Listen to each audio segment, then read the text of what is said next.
নমস্কার, career update YouTube চ্যানেলে সকলকে স্বাগত। আজকে একটি অ্যাডভান্স ডিপ্লোমা কোর্সের ব্যাপারে আলোচনা করব, যা এই মুহূর্তে নেতাজি সুভাষ ওপেন ইউনিভার্সিটিতে ভর্তি প্রক্রিয়া চলছে।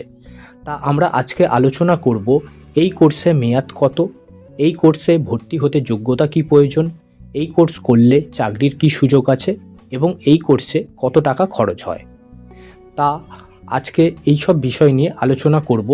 তাই যারা এই কোর্স করবেন ভাবছেন তারা অবশ্যই পুরো ভিডিওটি দেখুন, তাহলে সব কিছু বুঝতে পারবেন এবং কোনো ডাউট থাকবে না। চলুন তাহলে দেখে নেওয়া যাক। Bachelor of library and information science. এই কোর্সটি হলো 1 বছর মেয়াদী স্নাতক কোর্স। BLIS কোর্সে শিক্ষার্থীদের শিক্ষার পাশাপাশি তথ্য প্রযুক্তির উৎসাহ ব্যবহার করে ব্যবস্থাপনা, রক্ষণাবেক্ষণ এবং তথ্য সংরক্ষণ সহ গ্রন্থাগার বিজ্ঞানের বিভিন্ন দিক শেখানো হয়ে থাকে। এই কোর্সে ভর্তি হতে প্রথমে আপনাকে গ্র্যাজুয়েট হতে হবে এবং আপনাকে অনার্সে 45% নাম্বার রাখতে হবে। আর অনার্স যদি না থাকে, শুধু পাস করে থাকেন গ্র্যাজুয়েশনে, সেক্ষেত্রে আপনাকে 50% নাম্বার রাখতে হবে। এটা ফ্রেশদের জন্য। আর যারা সার্ভিস করেন তাদের জন্য আবার 3 বছরের কাজের অভিজ্ঞতা এবং নো অবজেকশন সার্টিফিকেট লাগবে।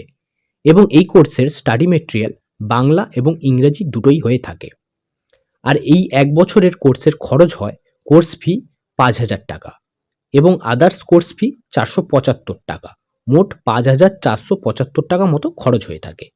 এই কোর্সটি সম্পূর্ণ করার পর লাইব্রেরি অ্যাটেন্ডেন্ট হতে পারবেন, লাইব্রেরি অ্যাসিস্ট্যান্ট হতে পারবেন, জুনিয়র লাইব্রেরিয়ান হতে পারবেন, অ্যাসিস্ট্যান্ট লাইব্রেরিয়ান হতে পারবেন ইত্যাদি আরও অনেক চাকরি রয়েছে সরকারি এবং বেসরকারি সেক্টরে।